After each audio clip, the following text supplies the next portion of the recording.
I agree. He just certain things he's just way off base. Get rid of the Federal Reserve? That's damn. Wait, you don't want to get rid of the Fed? You know it's private. Do you know it's private? Yes, granted. Okay, I know. You know that much. But still, I mean, to sit here. Okay, EPA. I'm okay with that. The EPA is worthless. Get rid of them. I'm okay with Really? that. But come on. Really? What do they do? We don't need centralized bureaucratic agencies and I will agree with this. dictating Ron to Paul's us. point of view is if people have they have a mindset of saying, hey, you know what?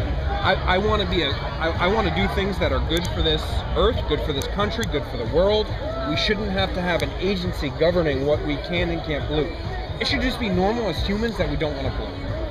So I know. Should be, right? Yeah, that'd be nice. Federal Reserve, though. Think of okay. So wait. So you're okay with getting rid of the? You don't need the Federal. Just like you don't need an EPA to dictate to how the environment. Who dictates interest rates then?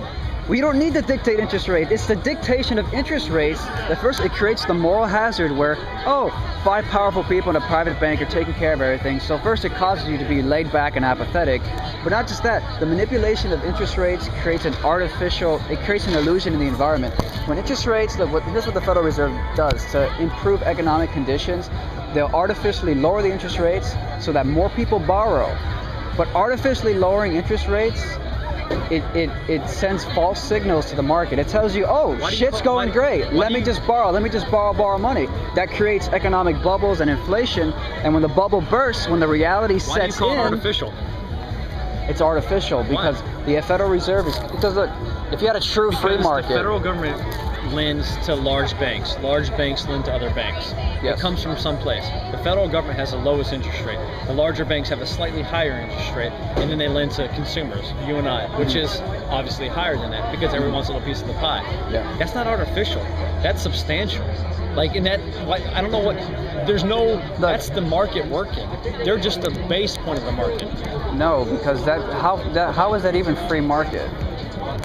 How is that even free market? How is that even just human beings interacting within an economic system? Granted, let's say I'm Bank of America. Let's say I'm a huge bank. Let's say I'm Citibank. Sure, go borrow from somebody else. Free market. Go borrow from somebody else. Yeah. The government always has the lowest interest rate. That's why they borrow from the government. Sure, go borrow from Greece. Granted, go borrow from Greece. Because they don't have the lowest interest rate. It's just that the government always has the lowest interest rate, therefore they get to set that base rate. But I don't understand how you support capitalism, free markets, right? Absolutely. But how can you be for private, mind you? The Federal Reserve is private, guys. They're private bankers. Yeah. They're not representatives of the people. I mean, they bailed out foreign banks to the tune of $16 trillion. You may not have heard about it. They thought it was a good bet. But that's our money. Bet, but 16 trillion of our taxpayer dollars without telling us, in secret, because the Federal Reserve is secret. That's what happens when you have. Trust me, I'm not going to sit here and say what the Federal Reserve has, what they've done for this country has necessarily been beneficial to this country. Right. But without them, and I hate regulation, right? I'm going to sit here. I agree completely with not trying to limit private business, not trying to limit capitalism. Yeah. But to a certain extent, you have to have something. You have to have someone dictating that interest rate. Who else is going to do it? No, it's not. It's not that someone has to dig. It's that they're the lowest. That's what starts. Right. Like they're the base. So, but even like that's artificial. Even that's artificial. What, the government just comes and says, because I'm the government, it's the lowest? That's pretty artificial if you ask me. It's just arbitrary. I'm government, so it's lowest. Right. Interest rates they're should be the most secure. They're the most secure. The government's secure? Okay. $16 trillion in debt? Yes. Still today, they are the most secure. I mean, as funny as it might be, yes, they are the most secure. Eliminate the Federal Reserve. I'm Citibank, to your example. I'm going to say, you know what? I'm going to charge a 6% interest rate on all of the money that I loan. Right. Who limits that? Do you want to sit there and take out a loan at 6% interest rate when the Fed is sitting there saying, obviously, artificially, to your point, artificially lowering the interest rate? Why is it artificial? It's because real. No, it's not real. Why is it not real? Because it's you are extremely arbitrary. You're sitting there saying interest rates should be determined. People aren't what borrowing money. I have to sit here and lower the interest rate to try to force people to borrow money, force banks to lend money. Right, but here's the big fallacy. When you say I'm going to borrow money from the government, you're assuming they're never going to fail. I'd be so bad. You're assuming they're never going to fail. The reason they're paying an interest rate is there's a risk. The only reason there's any interest rate whatsoever is there's risk. There's risk in the government, there's risk in Citibank, there's risk in whatever equity you buy. There's risk. That's why there's an interest rate present. Because they know I'm gonna lend you money. Right. Hopefully, you're gonna make money in the future. I'm paying. You're paying me for that risk. Right. There's risk.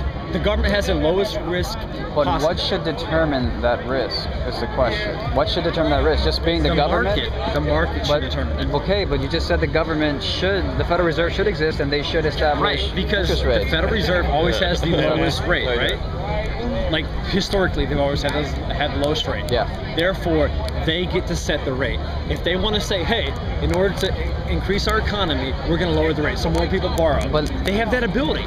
Right. If they want to say, hey, things are good, we don't need to raise the economy, we want to make more money. We want more money coming in. We'll raise the rate. But how effective have they been in manipulating interest rates? Recently, Since the Fed was established in 1913, we've had the Great Depression, the dot-com bubble, the housing bubble, our current economic crisis. I mean, they haven't been very good as the overlords. of the Talking about economy. 99 years. We're talking about 99 years and 4 major colossal failures in 99 years. But do you think that? What about before the Federal Reserve was established? I mean, look, there was a great. Come on, can you compare 1912 to 2012? There was a Great Depression that happened before the Great Depression you know about. It happened in the 1920s, okay? Nobody knows about this. It was about just as bad as the Great Depression was, but instead of getting involved and having these overlords try to fucking scientifically master the economy by manipulating interest rates, they just let it fix itself, spontaneous order. Like you say, with the EPA, human beings interacting with each other, handling these things spontaneously at the local level, not centralized power structures trying to dictate to the 300 million people what is and what should not be when it comes to the economy, interest rates, etc.